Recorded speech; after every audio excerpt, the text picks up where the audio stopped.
बच्चों, UN एडेक्स agency करने के बाद अब बारी है कि हम यूएन की मेजर एजेंसी को कवर करें। सर क्यों कवर करें?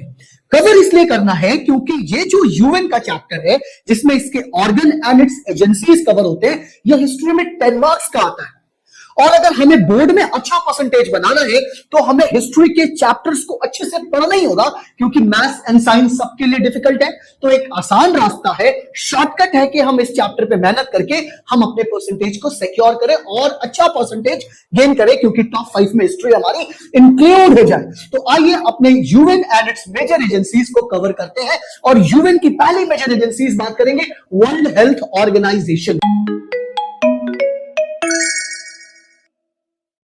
आइए वर्ल्ड हेल्थ ऑर्गेनाइजेशन, जिसको हम WHO कहते हैं, देखते हैं कि कब एस्टैब्लिश हुआ। एस्टैब्लिश होता है बच्चों ये 7 अप्रैल 1948 को। कब होता है? 7 अप्रैल 1948। कहां होता है सर? इसका जो हेडक्वार्टर है स्विट्जरलैंड के जनेवा में है। सर कहां है? स्विट्जरलैंड के जनेवा में। क्यों बनाया गया WHO?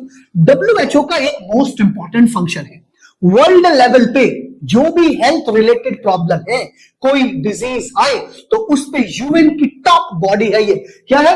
Top global health agency of the UN. UN का टॉप लेवल की हेल्थ एजेंसी है पूरे वर्ल्ड के लिए।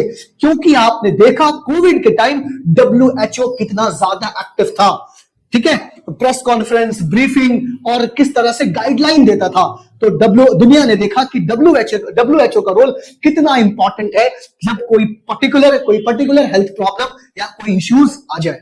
उसके बाद ऑब्जेक्टिव क्या है इसका? Fighting disease, health promotion and health education. बच्चों ये कुछ बेसिक इंफॉर्मेशन है कि एम क्या है, ऑब्जेक्टिव क्या है, लेकिन इससे क्वेश्चन कैसे बनते हैं। हमें तो इंपॉर्टेंट यही है ना कि मेरे सामने क्वेश्चन आएगा, हम क्वेश्चन देख के समझ जाए। तो इससे कुछ मुश्किल क्वेश्चन नहीं बनते। एक तो स्ट्रेट फॉरवर्ड होते हैं कि 3 इंपॉर्टेंट फंक्शन ऑफ WHO, ठीक है, या ऐसे आ जाएंगे इसकी लोकेशन क्या है, इसका फुल फॉर्म क्या है, ठीक है। मोस्टली ये है कि what are the role play by WHO, location क्या है, हेडक्वार्टर क्या है, फुल फॉर्म क्या है। इसलिए अब आइए डायरेक्ट हम इसके मेजर फंक्शंस को देखते हैं। WHO world health organisation, health का ऑर्गेनाइजेशन है भाई। क्या करेगा हेल्थ में? तो सर ये प्रिवेंशन करेगा, कंट्रोल करेगा, एंड प्रिवेंशन हो गया, कंट्रोल हो गया, और कोई भी अगर डिजीज है जो बहुत टाइम से है तो उसको एरिडिकेट करेगा, मतलब खत्म करेगा, जड़ से खत्म करेगा। कौन कौन सी? 2 टाइप की डिजीज होती हैं, communicable, non communicable. Communicable disease जो पर्सन टू पर्सन स्प्रेड होती है, नॉन कम्युनिकेबल डिजीज जो इन्फेक्टेड पर्सन से हेल्दी पर्सन में ट्रांसफर नहीं होती है, डिजीज पे काम करता है भाई साहब, ठीक है। वैक्सीनेशन प्रोग्राम चलाता है, अवेयरनेस प्रोग्राम चलाता है, ये काम WHO का है। एंड अदर मोस्ट इंपॉर्टेंट भाई साहब, फॉर्मुलेट पॉलिसी बनाता है sir, international health regulation, guideline देता है, स्टैंडर्ड मेंटेन करता है। क्या स्टैंडर्ड क्वालिटी होगी वैक्सीन की, मेडिसिन की, ठीक है। आपने न्यूज में आता रहता है कि WHO ने ये गाइडलाइन पर्टिकुलर मेडिसिन के लिए दी है, ये उसने वैक्सीनेशन प्रोग्राम स्टार्ट किया है। तो WHO काम करता रहता है। ओके, अगली बात करें, असिस्ट करता है by providing technical support and training. जो डिफरेंट नेशंस है, अगर कोई पुअर नेशन है या कोई हेल्प भी मांगता है तो उनको टेक्निकल सपोर्ट भी देता है, ट्रेनिंग भी देता है। जो भी वॉलंटियर्स उसके पास आते हैं डिफरेंट नेशन से बच्चों, okay. And it promote health research, पूरे वर्ल्ड में हेल्थ रिसर्च कि किस कंट्री में क्या स्टेटस है पर्टिकुलर डिजीज की, पोलियो की, ठीक है, स्मॉल पॉक्स की, ठीक है। उस हिसाब से फिर कंट्री अपना प्लान डिक्लेयर करते हैं कि हम इस डिजीज को इतना कंट्रोल कर लेंगे, इसको अब तक इतने टाइम तक इसको खत्म कर लेंगे। तो ये सब हेल्थ रिपोर्ट भी देता है, ठीक है। कलेक्ट करता है global data to improve health care facility. और WHO का और भी काम है, अगर किसी को हॉस्पिटल्स, बिल्डिंग्स बनाने हैं तो उसमें टेक्निकल सपोर्ट भी प्रोवाइड करता है, ठीक है। इतना आसान पार्ट है और ये आराम से आपका 3-4 मार्क्स में आता है। बस सिंपल सा याद करना है और एग्जाम में जाके लिख देना है, कोई रॉकेट साइंस नहीं लगानी है, ओके बच्चों। WHO देखने के बाद अब बारी है यूएन की मेजर एजेंसी यूनिसेफ को जानने की और समझने की, क्योंकि यहां से भी क्वेश्चन बनते हैं कि अच्छा क्या क्वेश्चन बनते हैं सर, जरा ये भी बता दीजिए। क्वेश्चन बनते हैं बेटा स्ट्रेट फॉरवर्ड, मेंशन 3 या 2 इंपॉर्टेंट फंक्शन ऑफ यूनिसेफ। या ऐसे पूछ लेंगे कि भैया ये बताओ which agency of the UN is associated with the childrens and mother, तो आपको पता है यूनिसेफ, ठीक है। अच्छा सर ये बताइए ये यूनिसेफ बना क्यों? बच्चों इसका फुल फॉर्म क्या है? देखो, यूनिसेफ यूनाइटेड नेशन इंटरनेशनल, ठीक है, चिल्ड्रन इमरजेंसी फंड।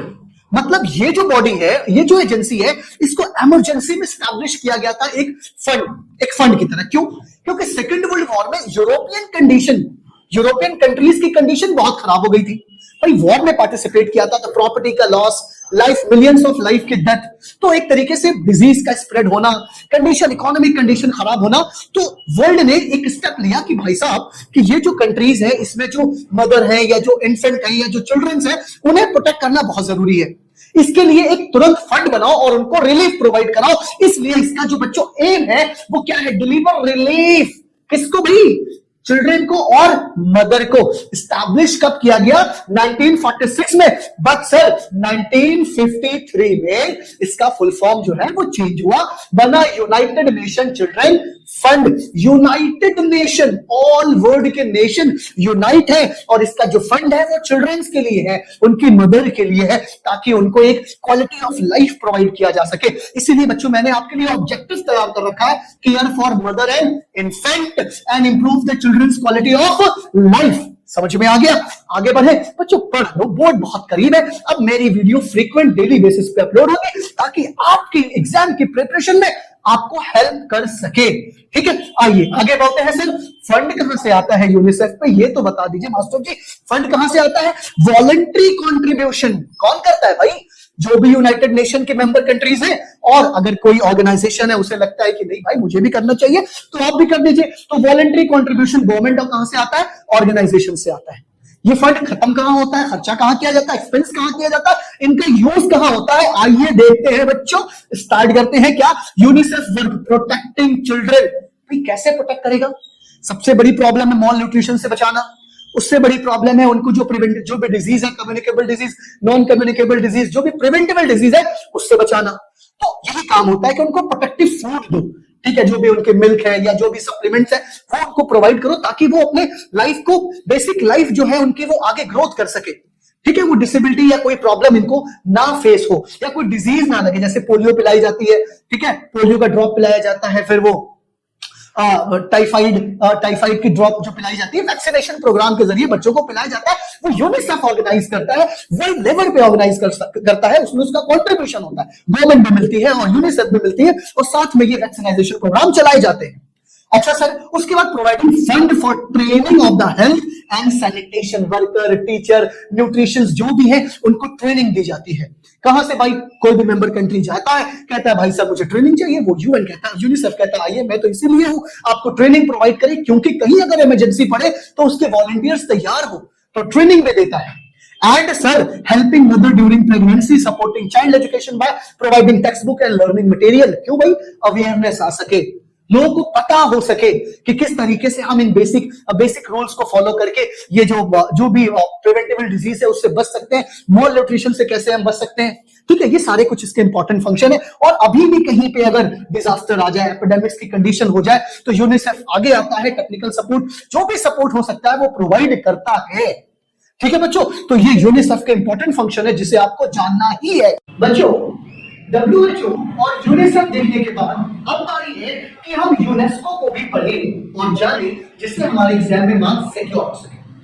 देखो बच्चों, एक बात बहुत क्लियर है कि अगर आप कंट्रीज को आपस में अगर मिलना है, अगर उनके बीच रिलेशन स्टैब्लिश करने हैं, तो उनके बीच में कुछ एक्सचेंज होना चाहिए, एजुकेशनल एक्सचेंज, कल्चरल वैल्यू का एक्सचेंज। तो यूएन ने भी यही किया। यूएन ने कहा देखो, अगर कंट्रीज आपस में आ जाए, एजुकेशन पे फोकस करें, रिसर्च पे फोकस करें, अगर किसी कंट्रीज की कल्चरल वैल्यूज सिमिलर है तो वो आपस में ट्रेड करें। इससे क्या होगा कि कंट्री का इंटरनेशनल रिलेशन उनका स्ट्रांग होगा, ट्रेड बढ़ेगा, ठीक है, एक्सपोर्ट इंपोर्ट बढ़ेगा, और जहां पे ट्रेड की बात आती है वहां पे कंट्री के इंटरनेशनल रिलेशन अपने आप अच्छे बढ़ने के आगे जाने के लिए तैयार हो जाते हैं।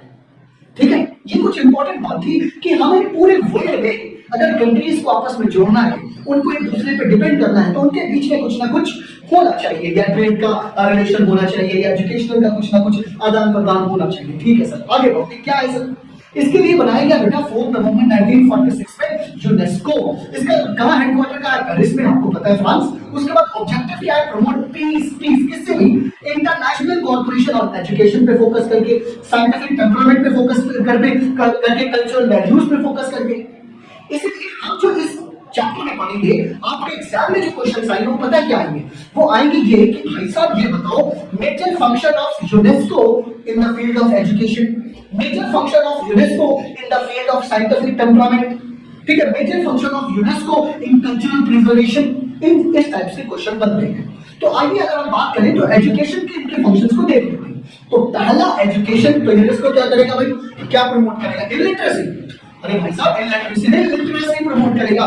तो प्रमोट्स लिटरेसी बाय एनकरेजिंग, कैसे प्रमोट करेगा, एनकरेज करके क्या करेगा, learning program, distance education system और भी जो भी अवेयरनेस प्रोग्राम, जैसे लिटरेसी बढ़ेगी, लोग अंदर अवेयरनेस आए, अच्छा भाई उसके लिए सपोर्ट करेगा टीचर्स को, रिसर्चर्स को कि भाई साहब जो भी स्टूडेंट्स पढ़ना चाहते हैं उनको स्कॉलरशिप दो। हमारी गवर्नमेंट स्कॉलरशिप देती है, क्यों देती है कि ताकि जो अनप्रिविलेज्ड है या जो बैकवर्ड क्लास है वो भी मोटिवेट हो और हायर स्टडीज की तरफ जाए, और कहीं ना कहीं जब वो हायर स्टडीज करेगा कंट्री को ही कंट्रीब्यूट करेगा, ठीक है। तो इसके लिए उसको क्या दिया जाता है, स्कॉलरशिप दिया जाता है, फेलोशिप दिया जाता है, स्टडी ग्रांट दिए जाते हैं।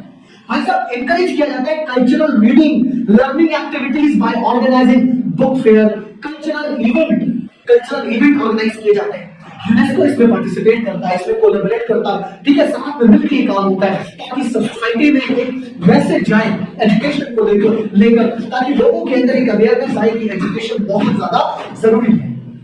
उसके बाद offer expert and guidance, technical help to countries, काहे के लिए भैया, यूनिवर्सिटी बनाने के लिए, रिसर्च आरडीएन रिसर्च एंड डेवलपमेंट के लिए, स्कूल्स बिल्डिंग्स के लिए, सारी चीजें होती है।